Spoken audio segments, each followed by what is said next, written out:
guys, today in the kitchen we're baking, and I've been kind of going through some old recipes to try to find some things to keep it interesting, and I came across this one that I've made many times. It's a date and tamarind loaf. It's so good. The ingredients are interesting together when you combine the spices, little salt and pepper. If you're a fan of chutney and someone who likes an olive oil in a cake, this one is for you. And the ingredients are medjool dates, jaggery sugar, some all-purpose flour, some powdered sugar for the glaze, some walnuts chopped, 2 eggs, little salt and pepper, some tamarind, olive oil, a little baking soda and some baking powder, and ginger. So you can see the flavors, they're going to be perfect. I preheated the oven at 350 degrees, and I have lined a baking pan with a little bit of parchment and some butter so that it just comes right out of the loaf pan. And we'll go ahead and get started. In a large bowl, we're going to whisk together the dry goods, starting with the flour. I'm not going to give measurements here. Again, we can, everything will be on the blog, but we'll start with the flour.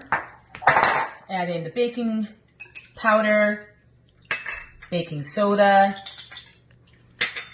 the salt and pepper, and we'll add in the ginger as well. I'm using fresh organic ginger, and I gotta tell you, I noticed a difference in the color of this ginger. It's like super yellow. It looks delicious. And we're just gonna whisk this all together, the dry goods, and then we'll set it off to the side while we get the eggs and the sugar and all that stuff going in the blender. But you definitely want to make sure, since the ginger's wet, that you kind of give a nice whisk so it gets nice and evenly spread around. And I think that looks good. All right, we're going to go ahead and move on to the eggs and the sugar in the Cuisinart. So in the Cuisinart or your blender, you're going to mix the olive oil, 3/4 cup of olive oil, and the jaggery sugar. And this sugar is actually like I think the gentleman at the spice market said it's like the purest form of sugar. It's pretty phenomenal. So we're going to put that together, and then I'm just going to go ahead and pulse it for a few seconds until it gets a little mixed.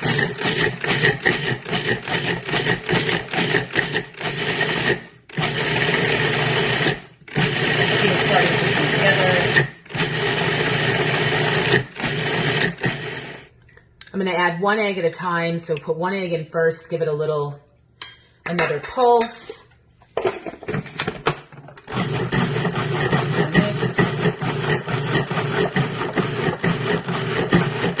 of seconds. And then I'm going to put the second egg in. Pulse it again, 3 to 4 seconds.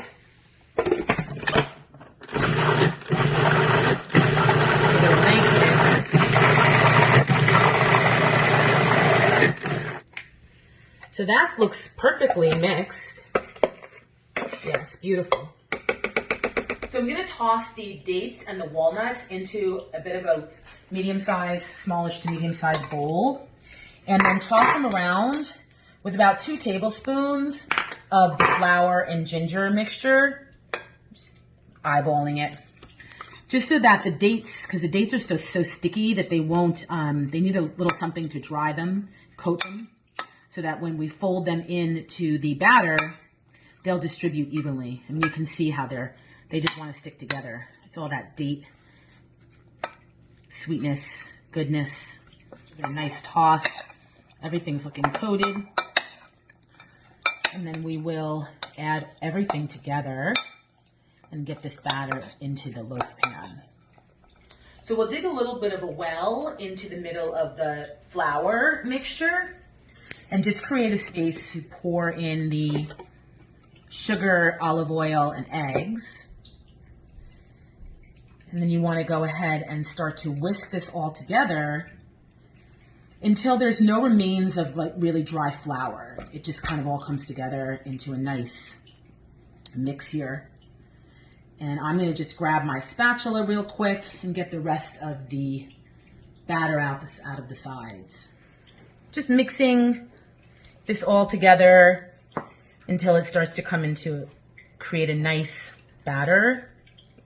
and that there's no more flour. I've got that nice and mixed, so I'm gonna go ahead and add in the tamarind and then give that everything a stir, whisking all of this together, creating a really nice, delicious batter. And the tamarind is kind of spicy, or actually kind of sour.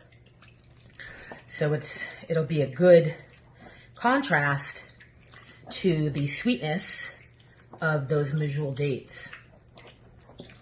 With that all nice and mixed, I'm gonna fold in the dates and the walnuts. So I'm gonna put the whole thing in there and then just fold it in. So slowly just scooping around the edge of the bowl, folding in the walnuts and the medjool dates.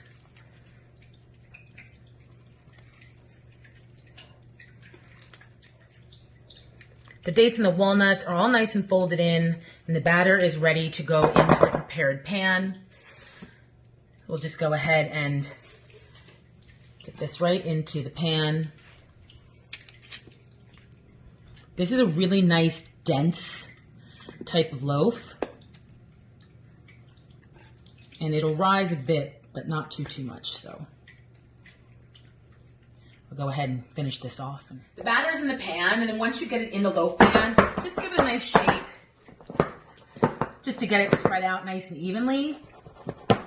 And once you feel like it's nice and distributed, because this batter is really thick. That looks good. We're gonna take a couple of walnuts that I had left reserved, and we're gonna pop those across the top. So when it comes out in the end, there's a nice little line of walnuts across the top. And I'm going to put this into the oven. Slide you over. Okay. For about 50 to 60 minutes, but halfway through, I'm actually going to turn the pan around. So right now I'm going to put the timer for 30 minutes, and after 30 minutes, I'll turn the pan. While the cake is cooking, I'm just going to go ahead and make the glaze. And I've already put into a bowl 2 tablespoons of tamarind and then 1 teaspoon of olive oil. I'm gonna whisk these together and then just slowly whisk in the confection sugar or powdered sugar, whatever you want to call it, and just putting in a little bit at a time so it has a chance to melt down. And after the loaf comes out of the oven and cools for about an hour, we will use this glaze for the top. I've whisked in all the powdered sugar with the olive oil and the tamarind, and now we've got this beautiful glaze. Look at that. And I did taste it, and I have to say it's incredibly delicious. It's been a little over an hour, and I put a skewer in there to make sure that it was cooked, but it's all finished, nice and brown on top, and it smells incredible in the house right now. So I'm gonna actually take it out of the pan once the pan's cool enough to the touch. So you're gonna wanna let it sit for a few minutes, but because we put that parchment on the bottom, it pops out really easily. And then you can go ahead and just let it rest and cool on a cooling rack for probably an hour. It's really, really dense, so you do need to give it some time to cool before we put the glaze on. So it's been about an hour and a half a bottle of wine waiting for the bread to cool, and it looks absolutely gorgeous. I'm gonna go ahead and put the glaze on. So I love a dramatic glaze. Just let it drip all over the top. You can see how the nuts are nice and evenly distributed across the top. Beautiful. This is going to be so good. Yum, yum.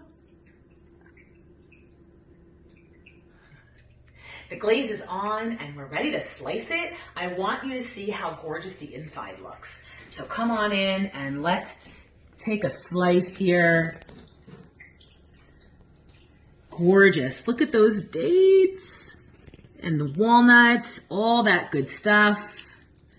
Have another slice because Ron and I are both going to enjoy. Beautiful. And that's it. For this and all the recipes that I've been sharing, head over to the blog, thiscurvyworld.com, so you can make it yourself at home. I will see you in the kitchen next week.